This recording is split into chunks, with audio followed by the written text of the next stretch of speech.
American Kenpo Karate is not just a system of fighting, it is a science of motion and a way of life. The story of American Kenpo begins in Honolulu, Hawaii, a melting pot of cultures and martial traditions. As a young man, Ed Parker was first introduced to the art of Kenpo by Frank Chow, who had learned from his father, the great professor William K.S. Chow. This was the seed from which Ed Parker's life's work would grow. He saw something profound in the movements, a logic that was both beautiful and, honestly, brutally effective. Kenpo was not about rigid forms or ancient rituals, but about understanding the principles of physics and applying them to the human body in a way that was practical for self-defense in the modern world. Ed Parker's move to the mainland United States was a pivotal moment. He attended Brigham Young University, and it was there that he began to truly dissect and analyze the art he had been taught. Parker realized that for Kenpo to be truly effective for the American student, it had to adapt to the American environment. The situations one might face on the streets of Pasadena were different from those in old Hawaii. So he began to modify, innovate, and systematize the art, creating a curriculum that was logical, progressive, and tailored to the individual. His goal was to create thinkers, not just followers, artists, not just technicians. This was the birth of American Kenpo.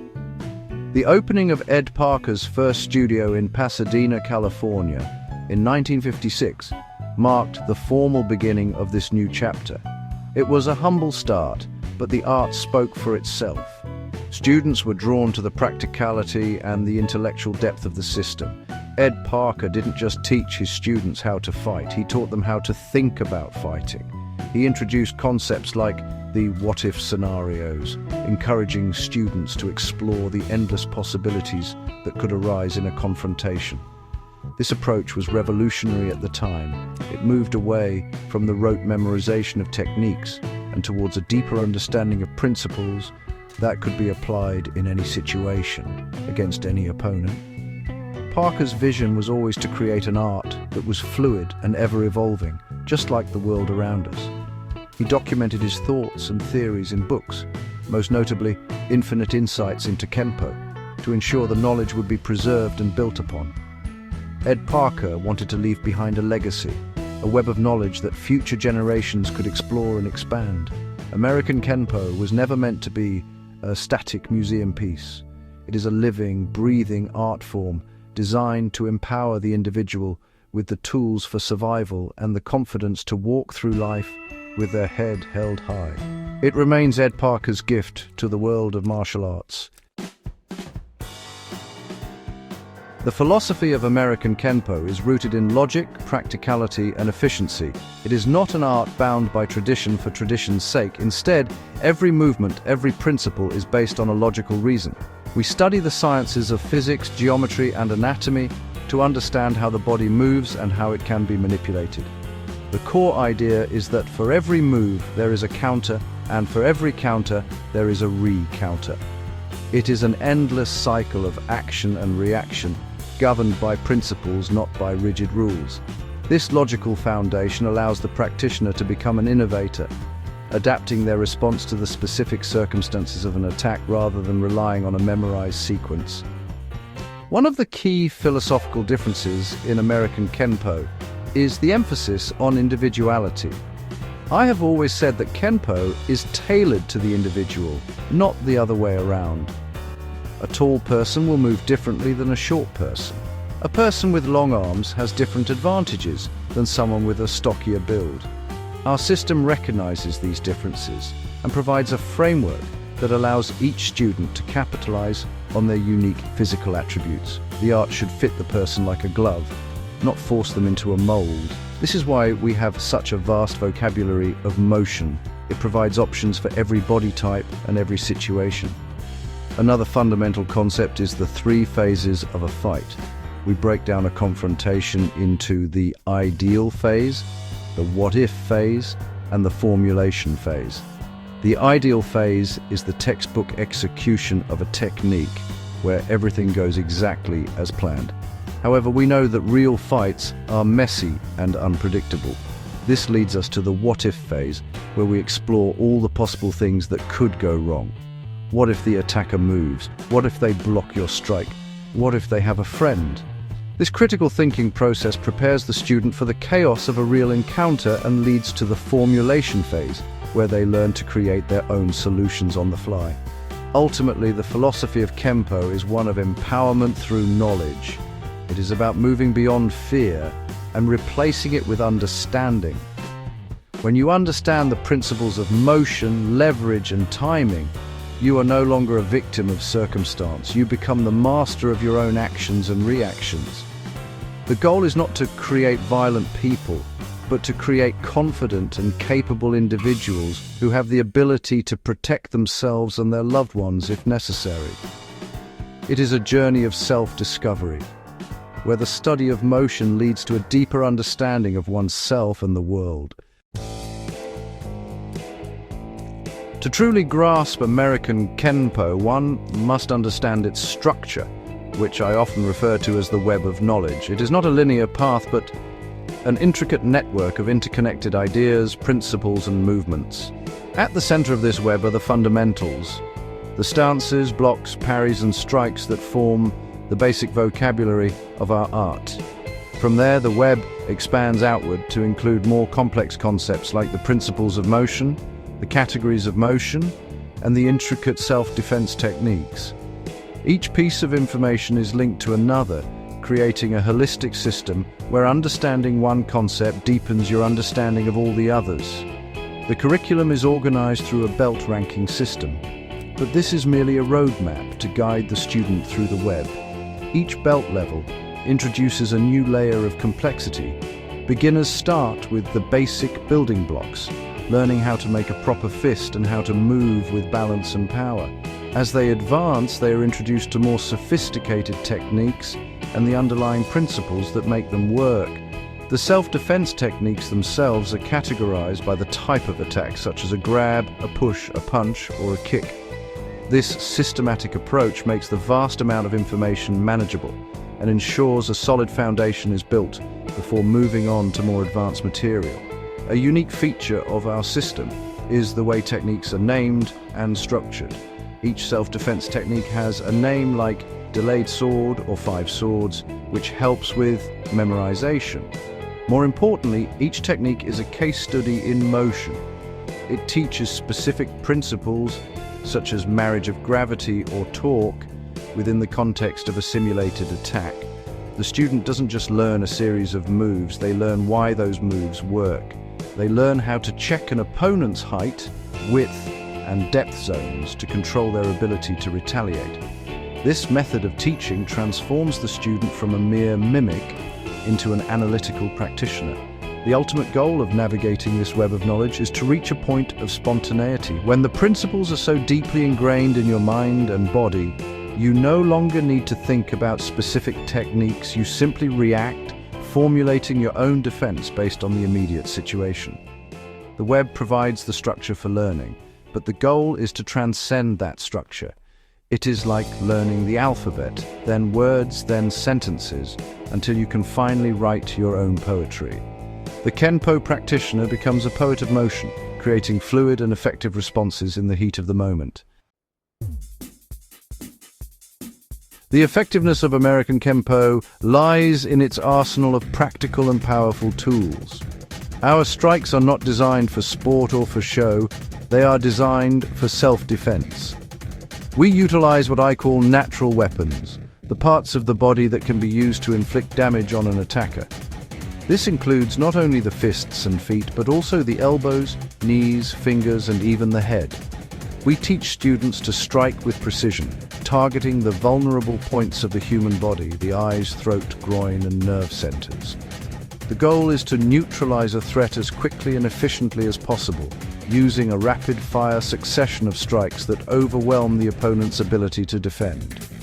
The blocking system in Kenpo is equally sophisticated and is based on the principle that a block should be more than just a passive defense.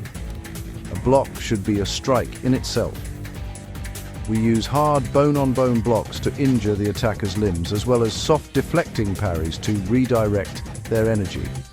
Our blocks are designed to be economical, using minimal movement to achieve maximum effect.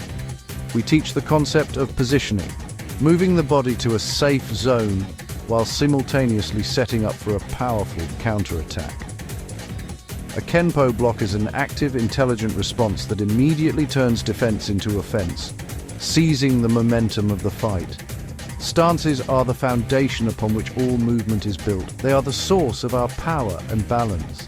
In American Kenpo, our stances are not deep and static like in some traditional arts. They are mobile, flexible, and designed for combat. The neutral bow stance is our primary fighting stance, allowing for explosive forward, backward, and lateral movement. The forward bow is used for generating linear power, while the horse stance is used for stability and developing power in the legs. We teach students to transition smoothly between these stances, creating a fluid and unpredictable base of operations from which to launch their attacks and defenses. The true art is in combining these tools, the strikes, blocks, and stances, into a seamless flow of motion. This is where the principle of economy of motion comes into play. We strive to eliminate any wasted movement. If a hand is used to block, that same hand should immediately be used for a counterstrike. If the body shifts to evade an attack, that shift should also be used to add power to a strike. This creates a cascade of action, a continuous barrage that leaves the attacker with no time to recover or retaliate. It is this intelligent and efficient use of the body's tools that defines the power and precision of American Kenpo. The heart of the American Kenpo curriculum lies in its self-defense techniques. These are pre-arranged sequences of movement designed to counter specific types of attacks. But they are far more than just a collection of moves. Each technique is a lesson, a story told through motion. They are the laboratory where we study the principles of our art in a controlled environment. Techniques like attacking mace, which is used against a front lapel grab, or thrusting salute, designed for a front straight kick, are not just recipes to be followed blindly. Instead, they are templates that teach concepts like timing, range, and targeting, which can then be applied to countless other situations. The structure of a Kenpo technique is logical and methodical. It typically begins with a block or parry to neutralize the immediate threat, followed by a series of rapid-fire counter-strikes. The goal is to control the opponent's actions and reactions from the very first move. We use checking to immobilize the opponent's limbs, preventing them from launching a secondary attack. We strike multiple targets on multiple levels, high, middle, and low, to disorient and overwhelm them. This concept of backup mass and marriage of gravity ensures that each strike is delivered with the full force of the body, making even a smaller person capable of generating immense power. What makes our techniques unique is the what-if phase of learning. After a student learns the ideal version of a technique, we immediately begin to explore variations. What if the attacker is much taller? What if they pull you instead of pushing? What if they resist your first strike? This encourages analytical thinking and adaptability. The student learns to see the technique not as a rigid sequence, but as a fluid concept that can be modified on the fly. This process builds a practitioner who can improvise under pressure, which is honestly the key to survival in a real confrontation. It is the difference between being a robot and being a martial artist. This dance of danger, as I sometimes call it, is a beautiful and brutal art form. It is a physical chess match where you are thinking several moves ahead of your opponent. While the techniques are designed for the harsh reality of the street, there is an undeniable grace in their execution. The fluid transitions, the explosive power, and the precise targeting create a visual display of controlled chaos. Learning these techniques is a journey into the science of combat, empowering the student with a library of answers to the violent questions an attacker might ask. It is really the core of what makes Kenpo a truly effective self-defense system. The true measure of any martial art is not found in its history or its theories, but in the lives it changes. I have had the privilege of seeing countless students walk through the doors of my dojos, each with their own story. I remember a young man who was painfully shy, barely able to make eye contact. He was drawn to Kenpo because he had been bullied and wanted to learn how to defend himself. In the beginning, his movements were timid and uncertain, but as he trained, something remarkable happened. It wasn't just his punches and kicks that gained power, it was his spirit.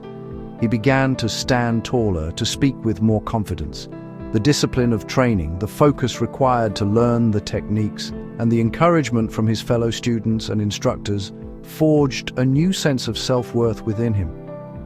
One day, he shared with the class that he had been confronted by the same bullies, but this time, he didn't cower. He stood his ground, looked them in the eye, and spoke with a calm authority that surprised even himself. He never had to throw a punch. His newfound confidence was his shield. This is the power of Kenpo. It builds the person from the inside out. I have also taught police officers, men and women who face danger as part of their daily lives. One officer told me that Kenpo completely changed how he approached his job. Before, he relied on brute strength, which often led to escalating situations. Kenpo taught him leverage, control, and timing. He learned how to control a suspect with minimal force, using joint locks and control techniques that were both effective and safer for everyone involved. He said the principles of motion and the what-if thinking he learned in the dojo allowed him to de-escalate volatile situations and make smarter decisions under extreme pressure. He wasn't just a better fighter, he was a better officer. Then there are the stories from women who have used their training to escape truly dangerous encounters. One student, a small-framed woman, was grabbed from behind while walking to her car at night. She said that in that moment of terror, her training took over. She didn't panic. She instinctively executed a technique she had practiced hundreds of times, striking the attacker's groin and breaking free from his grasp. She was able to get to safety and call for help. She told me later that Kenpo didn't just give her the physical tools to escape, it gave her the mental fortitude not to freeze in fear. These stories are the reason I teach. They are the living proof of Kenpo's value. American Kenpo is a path to building more than just a strong body. It is a method for forging a strong character. The journey begins with the development of confidence. For many people who start training, a lack of confidence is a heavy burden. It can stem from fear, past experiences, or simply a feeling of helplessness. Kenpo addresses this directly by providing tangible skills. As a student learns to execute a powerful strike or successfully defend against a simulated attack, they receive immediate positive feedback. They see and feel their own capabilities growing with each class. This slow and steady accumulation of small victories builds a foundation of genuine self-assurance. This confidence is not arrogance, it is a quiet internal knowledge of one's own abilities. It changes the way you carry yourself. You walk with a more upright posture, you make eye contact, and you project an aura of self-respect that others can sense. Potential aggressors often look for easy targets, people who appear timid, unaware, or afraid. The confidence gained through Kenpo training can act as a deterrent, making you a less appealing target in the first place. This is the highest form of self-defense, winning a fight without ever having to engage in one.